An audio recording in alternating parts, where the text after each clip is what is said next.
Hans, how important is this recent news? Gauge the reaction in Brussels.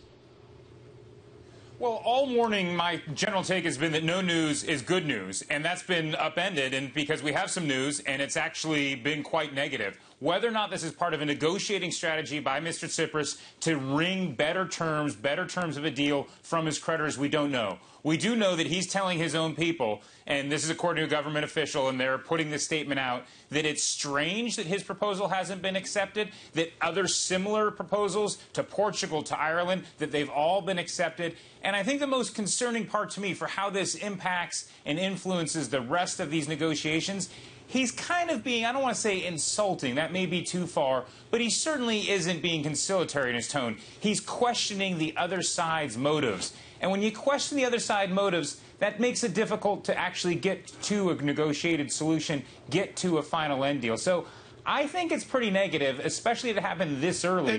Now, that said, that means there's a lot more time to get it back on. I want to make clear, spreads are moving in real time. That difference between the Greek yield and the German yield is moving tick by tick as we talk about this. Guy Johnson is in Athens. The sourcing on this story for Bloomberg is coming from Athens. It's Alexis Tsipras talking to his own government. Guy, what do we actually know right now? What was said and where did it come from? What we understand is that this was said to officials, and it was before Mr. Tsipras left for Brussels. So we understand that that was a little while ago. This is now coming out now. And it's this kind of equivalent sort of comment that I find very interesting.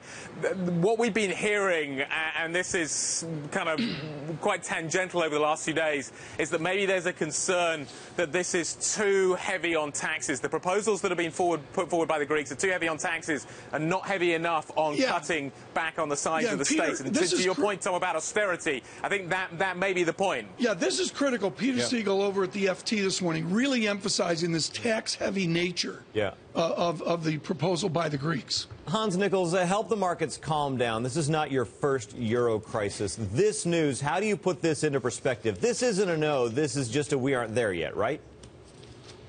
Well, in general, we can't have actually any sort of definitive something come out of Brussels at noon, right? I mean, it will have to be in the blue hours of the morning. That would be my calming comment, that we still have a long ways to go on this negotiation. Angela Merkel herself said that the most decisive hours are still to come, and that was a couple of days ago. You know, one thing on the kind of the fuel oxygen mix on taxation and spending cuts, it's of the $8 billion that they're talking about. This is the new package, $8 billion over 2 years. 93% of that is new revenue. It's not exactly a way to grow the economy, to have that much in new revenue. So that's the IMF's concern, is it can constrict growth. Guy Johnson, very quickly here, have you observed any more runs on the bank in Greece? I mean, what have you seen? It's already to Wednesday. Are we still seeing what we saw on Friday last? Well, the story is that we've heard, we haven't had this officially confirmed yet, is that there was no ELA request made today, which would seem to suggest that maybe the flow out of the banks has started to slow a little bit. But again, tomorrow's another day. This is kind of being managed on a day-to-day basis. But at least today, we haven't had that ELA request being made. Very good. Guy Johnson, Hans Nichols, thank you so much.